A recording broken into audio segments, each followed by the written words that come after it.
नीट 2025 चा फॉर्म भरायला सुरुवात झालेली आहे। 7 मार्च शेवटची डेट आहे आणि नंतर 2 दिवस करेक्शन विंडो असणार आहे। कास्ट सर्टिफिकेट विषयी विद्यार्थ्यांमध्ये आणि पालकांमध्ये बराच गोंधळ आहे।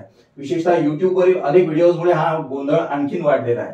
कास्ट सर्टिफिकेट विषयी सर्व गोंधळ आज पूर्णपणे आपण दूर करूया। नमस्कार, मी डॉक्टर ललित पाटील, पुण्यामधील गो ग्लोबल या संस्थेच्या माध्यमातून मी सर्व विद्यार्थ्यांचे हार्दिक कौतुक करीत आहे, कारण तुम्ही 12वीची परीक्षा यशस्वीपणे दिलेली आहे आणि हा एक महत्त्वपूर्ण टप्पा आयुष्यातला तुम्ही पूर्ण केलेला आहे। आता कास्ट सर्टिफिकेट विषयी बोलूया। सर्वप्रथम SC आणि ST उमेदवारांना कशाही प्रकारची समस्या नाहीये। त्यांनी त्यांच्याजवळ जे SC आणि ST चं सर्टिफिकेट आहे ते फॉर्म भरताना अपलोड करायचं आहे। VJ आणि NT या महाराष्ट्रातील कॅटेगरीज केंद्रात OBC म्हणून गणल्या जातात, कारण केंद्रामध्ये VJ आणि NT कॅटेगरीज नाहीये। त्यामुळे VJ आणि NT यांनी OBC या कॅटेगरीमधनं फॉर्म भरायचा आहे। EWS चे जे निकष आहेत, EWS चे जे क्रायटेरिया आहेत, ते महाराष्ट्रात आणि केंद्र सरकार यांच्यामध्ये जवळपास समान आहेत, पण थोडा फरक आहे। त्या फरकामुळे महाराष्ट्र सरकारचे EWS प्रमाणपत्र केंद्र सरकार गृहीत धरत नाही। त्यामुळे EWS मध्ये अपलोड करताना तुम्हाला केंद्राचं सर्टिफिकेट असणं अपेक्षित आहे। आता नसेल तर काय करायचं हे आपण पुढे बघूया। ACBC म्हणजे मराठा आरक्षण हे फक्त महाराष्ट्रात आहे आणि ऑल इंडिया लेवलवर ते उपलब्ध नाहीये। SBC ही श्रेणी सुद्धा फक्त महाराष्ट्रात आहे, केंद्र सरकारमध्ये ती उपलब्ध नाहीये। आता महत्त्वाचा प्रश्न असा आहे की जर एखाद्या विद्यार्थ्याची महाराष्ट्रामध्ये काही कॅटेगरी आहे पण केंद्रात ती कॅटेगरी नाहीये, किंवा त्या कॅटेगरीसाठी लागणारे डॉक्युमेंट्स वेगळे असल्यामुळे ते त्याच्याजवळ नाहीयेत आणि ते काढण्याचा वेळ त्याच्याजवळ नाहीये, तर त्यांनी काय करायला पाहिजे? आता कॅटेगरी वाईज सांगतो की काय करायला पाहिजे।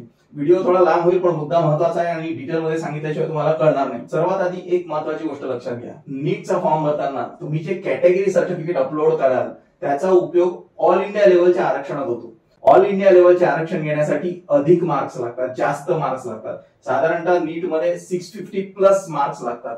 हा पहिला मुद्दा लक्षात घेतला पाहिजे। दुसरी गोष्ट, इतर राज्यांमध्ये म्हणजे उदाहरणार्थ कर्नाटक, उत्तर प्रदेश या ज्या ओपन स्टेट्स आपण म्हणतो, इथे अप्लाय करताना या आरक्षणाचा काहीही उपयोग होत नाही। आपण त्या आरक्षणाबद्दल बोलतोय, जे आरक्षण आता तुम्ही कास्ट सर्टिफिकेट अपलोड करत आहात नीटचा फॉर्म भरताना। आपण बोललो की आता जे तुम्ही कास्ट सर्टिफिकेट अपलोड कराल त्याचा उपयोग ऑल इंडिया लेवलच्या आरक्षणाकरता होतो।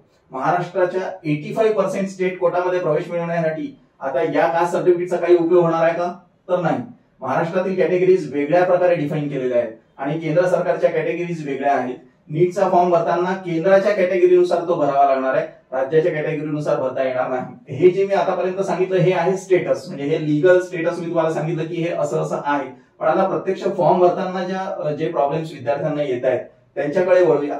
आता फॉर्म भरत असताना काही प्रॉब्लेम्स येत आहेत, पण फॉर्म भरताना चिंता करण्याची आवश्यकता नाहीये, पण दुर्लक्ष पण करून चालणार नाही। फॉर्म भरताना जे कॅटेगरीचे प्रमाणपत्र तुम्ही अपलोड कराल ते कोणीही क्रॉस चेक करत नाही, ही एक फॅक्ट लक्षात घ्या। तुमच्याकडे जे डॉक्युमेंट्स आहेत ते तुम्ही अपलोड करा आणि ज्या कॅटेगरीचा तुम्हाला क्लेम करायचा आहे तो क्लेम जाऊ देऊ नका, हे महत्त्वाची गोष्ट आहे। आता सर्वात चुकी ओपन किंवा जनरल कॅटेगरीचे स्टुडंट्स आहेत, कारण त्यांना कुठल्याही प्रकारचं सर्टिफिकेट लावायची गरज नाहीये। SC आणि ST कॅटेगरीच्या उमेदवारांनी त्यांच्याकडे जे SC आणि ST चे सर्टिफिकेट आहे ते अपलोड करावे। आता येऊया ACBC च्या विद्यार्थ्यांकडे। ACBC च्या विद्यार्थ्यांची कास्ट जर कुणबी असेल आणि तसं सर्टिफिकेट जर त्यांच्याकडे असेल तर त्यांनी OBC या कॅटेगरीमधनं अप्लाय करायचं आहे, कारण केंद्राच्या OBC च्या कॅटेगरीमध्ये कुणबी कास्ट येते। ACBC च्या विद्यार्थ्यांजवळ जर मराठी कॅटेगरीचं प्रमाणपत्र असेल तर त्यांनी OBC मधून अप्लाय करू नये, कारण त्याचा त्यांना काही उपयोग होणार नाही, कारण मराठा रिझर्वेशन महाराष्ट्राबाहेर नाहीये। त्यांनी EWS मध्ये अप्लाय करण्याचा प्रयत्न करावा। यासाठी जर 8 लाख रुपयापेक्षा कमी वार्षिक उत्पन्नाचा दाखला मिळत असेल तर निश्चितपणे EWS मध्ये त्यांना अप्लाय करता येईल। महाराष्ट्राचे EWS प्रमाणपत्र असल्यास केंद्र सरकारचे EWS प्रमाणपत्र नसले तरी महाराष्ट्राचे प्रमाणपत्र अपलोड करा आणि पुढे जा, कारण वेळ कमी आहे। तुम्ही जर प्रमाणपत्र काढण्यात वेळ घालवला तर कदाचित डेट निघून जाईल। महाराष्ट्राच्या EWS च्या प्रमाणपत्राचे क्रायटेरिया आणि केंद्राच्या EWS चे क्रायटेरिया यामध्ये थोडे फरक आहेत, पण तुम्हाला आता जर डॉक्युमेंट्सची पूर्तता करायला वेळ नसेल तर नंतर काढा केंद्राचे प्रमाणपत्र। आता जे आहे ते अपलोड करून टाका, पण क्लेम जाऊ देऊ नका।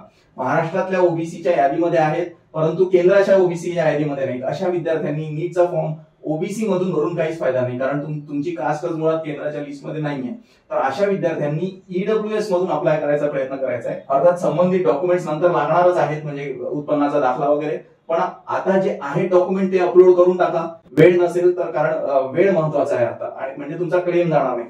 एकच माझी सूचना आहे की फोटोशॉपवर एडिट करून कुठलेही खोटे अथवा फर्जी डॉक्युमेंट्स लावू नका, तसे केल्यामुळे विद्यार्थ्यांच्या MBBS ला झालेली ऍडमिशन नंतर रद्द झालेली आहे, कारण नंतर लक्षात आलं की त्यांनी फर्जी डॉक्युमेंट्स लावले होते. तो करिअरवर पण एक खेळ होऊन बसेल. तुम्हाला काहीही मदत लागत असेल तर आम्ही आहोत, संपर्क करा. नीटचा फॉर्म भरण्यापासून तर संपूर्ण काउन्सिलिंग, ऑल इंडिया, स्टेट, इतर राज्यांमधले गव्हर्नमेंट प्रायव्हेट कॉलेजेसमध्ये ऍडमिशन मिळवून देण्याची संपूर्ण जबाबदारी आमची राहील. फक्त आम्ही सांगू ते तुम्हाला करावं लागेल. भेटूया. धन्यवाद.